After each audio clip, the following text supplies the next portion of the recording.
Mutuse, sorry. Is it your opinion that the DP was talking about enforcing the Kenya Kwanza coalition agreement when he was speaking about the shareholding issue? And the second one goes to the DP's side, that we were reminded here of the oath we took when we assumed this institution. Is it in your place to say that your client has breached his own oath even before we make a conclusion? Because we were made to read the third schedule here on justice and directly and indirectly revealing such matters, and the oath of secrecy that His Excellency the Deputy President took. In his utterances, he used to speak about not the Mlima being touched. So in the essence of national unity, don't you think that your client, the DP, or you clarify for us that he has already breached his own oath even before we make a decision as the jury of this House? Thank you, Mr. Speaker. Senator Kisang.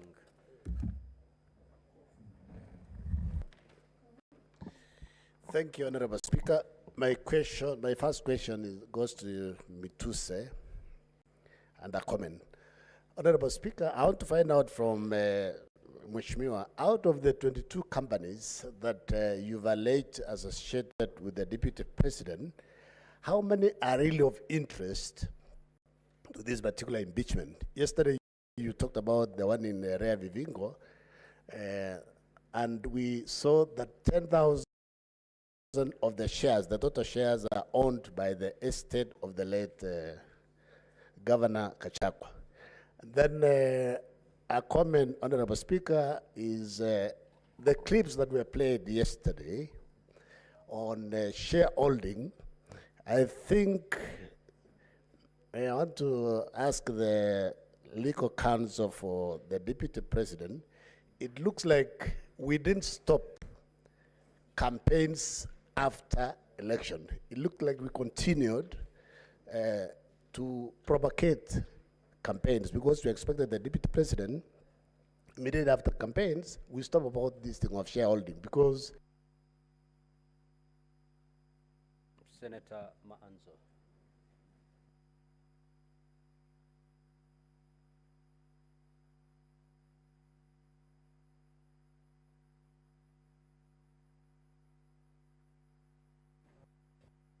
Thank you, Mr. Speaker. Mr. Speaker, this would have gone to Governor Orengo, but since he said the clients, the National Assembly had given him instructions, I would like them to tell me what is the relevance of the verse they read yesterday. And also, on the floor of the National Assembly, they read a verse that when bad leaders rule, badness increases in a country. And when good leaders rule, goodness increases in a country. Finally, what is the maximum number of companies can an individual participate in under the law? I thank you, Mr. Speaker. Honorable Mutuse, you may now proceed to respond. You have exactly 10 minutes to do that. Thank you, Mr. Speaker, and honorable senators, for this opportunity. I have, from the questions that have come across, there are many that relate to the companies, and with your indulgence, allow me to start from there. Senator Cheriot, Senator from Marakwet, and several senators have asked why I listed 21 companies and why I said I did not have an interest in some of them. Number one, I think it is important for us to understand the context within which we are operating. I am not an investigator. And the law under Article 94, Article 95 does not make a member of Parliament, the National Assembly or Senate, an investigator.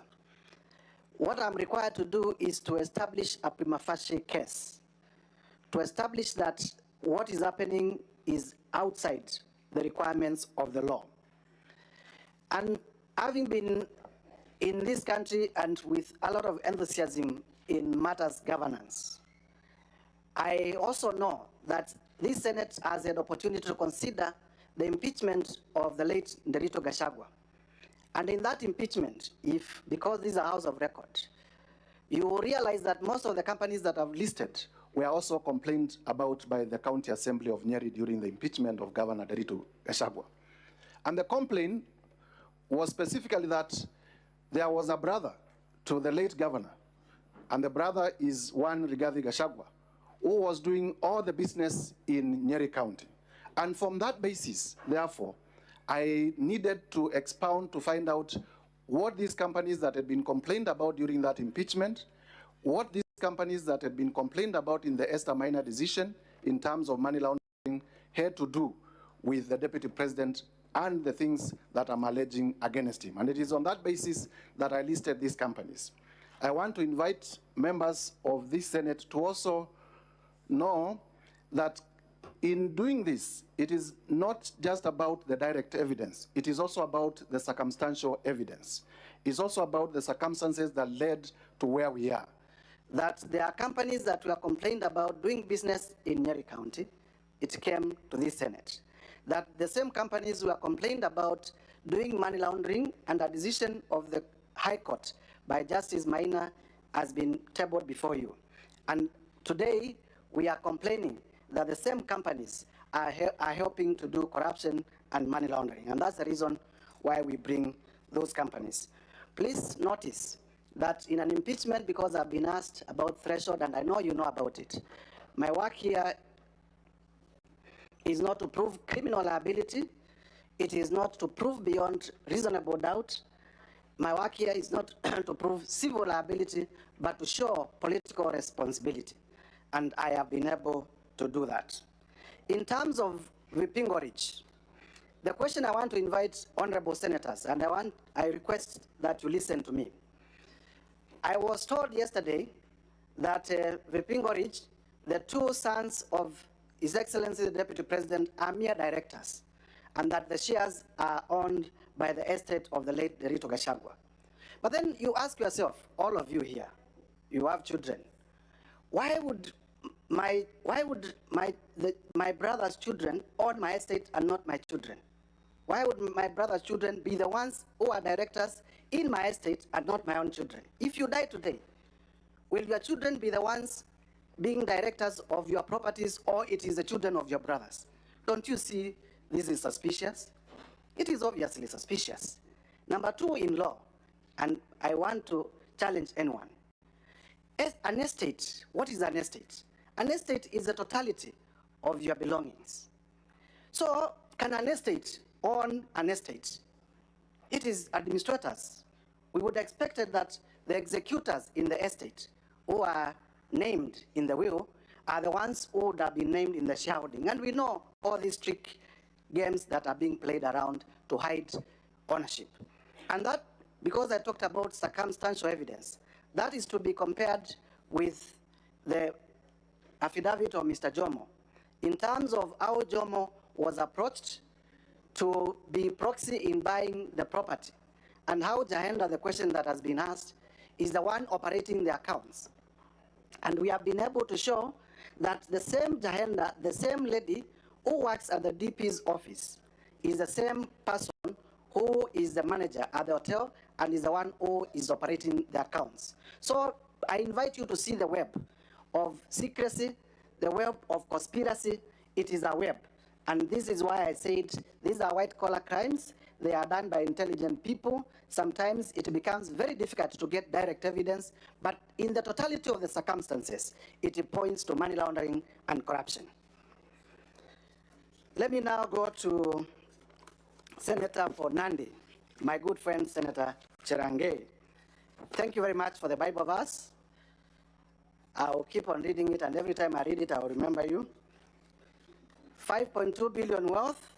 Did I ask for the worth declaration? I have said here I was not in an investigation journey. I was doing my role under the law to establish a prima facie case. And the last I know, in terms of public declaration, because this has also been asked, the Deputy President during the presidential debate, as a candidate for election, did declare that it was worth 800 million shillings. I have listed companies, I have listed suspicious transactions that lead me to the conclusion that it is now worth 5.2 billion shillings.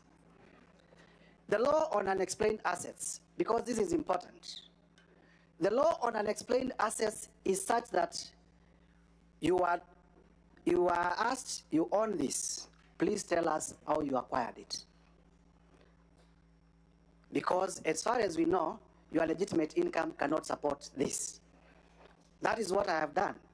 I have listed properties that I have laid evidence that they are either directly or indirectly owned by the Deputy President. It is upon him, and this law is established. It is upon him to tell us where he got money to buy those properties, because in as far as we know, his legitimate sources of income do not support that income. Senator Kinyua, thank you for the question. Treetop Hotel is owned by KWS and therefore is a public institution. The expectation at law is that it should be, if it was to be leased, that needed to follow the Public Procurement and Disposal Act, and therefore would have expected an advertisement, a competitive process to leading to its acquisition and leasing to a private person. There is no evidence that that was done, and that's why I allege and I approved that the Deputy President used his office to influence the acquiring of Treetops Hotel, abuse of office. Whether we have had the opportunity to discuss with the children and the widows of the late Nerito Gachagua, please allow me not to comment on that, because there are requests also, as I said yesterday, that we keep certain matters that come to our knowledge during this process in secrecy. Senator for Samburu, the necessity of including the companies, I have said. The children of the children of Rigathi Gachagua, they are in, I think one is in his early 30s, the other one is in his late 20s.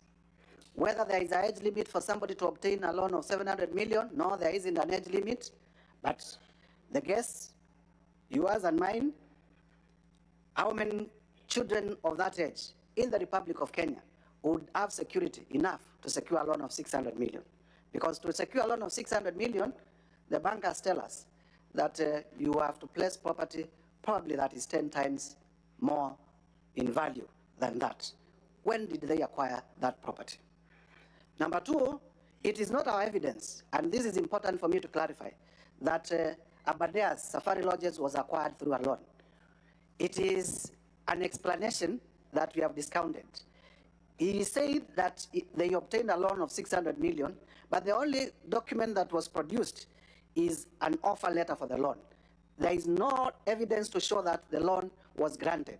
There is no evidence to show any charge on that loan. And therefore, it is our contention that that explanation is not conclusive. That explanation cannot suffice. And therefore, it goes back to the Deputy President to tell us where he got the 535 million, where he got the 143 million to buy those properties, because the loan is not substantiated. Senator, in terms of Olive Gardens, we have been able to show Julian Jahenda, the one managing the hotel and the one working in the DP's office, is one and the same person. Jomo, we bought the hotel on a promise that the Deputy President, the truth of the matter is that Conclude, Honorable Mutuse. Jomo bought the hotel 2 minutes to as a proxy for the Deputy President. What problem do we have with refurbishment at the office of the Deputy President? We do not have a problem with the tender, we have a problem with the priorities. Kenyans today, and the Deputy President is talking about it, are crying about services. Is it a priority to renovate the office, or is it a priority to give water to the people of Kibwezi?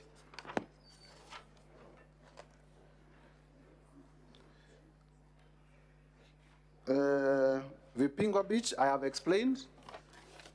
whether you would bequeath your wealth to your children or to the children of your brother. Senator of Meru, the property, there is an admission from the response by the DP that he actually owns a property in Meru, so I do not need to belabor that point. He has already admitted he owns a property in Meru, but he says he got a loan from one of the local circles. He has not produced evidence for that loan. And therefore, to my contention, that issue is already proved. In terms of the NIS address in Mombasa and why we complain about it, imagine, and I do not want to imagine that, somebody was a member of Al-Shabaab, and the deputy president, none other than the deputy president, stood up and said our intelligence system has collapsed. Wouldn't that be the right time to strike? That is the risk that the country faced by that particular announcement. I thank you, Mr. Speaker. Thank you. Let us have the second witness.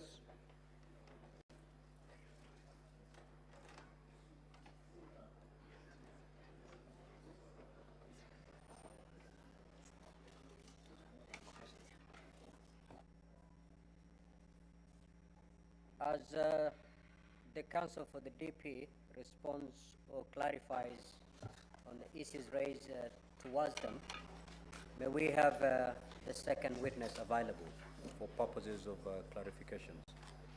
Counsel, you may proceed. Thank you very much, Honorable Speaker. Let me begin with the tortured question of the estate of the late Nderito Gachagua.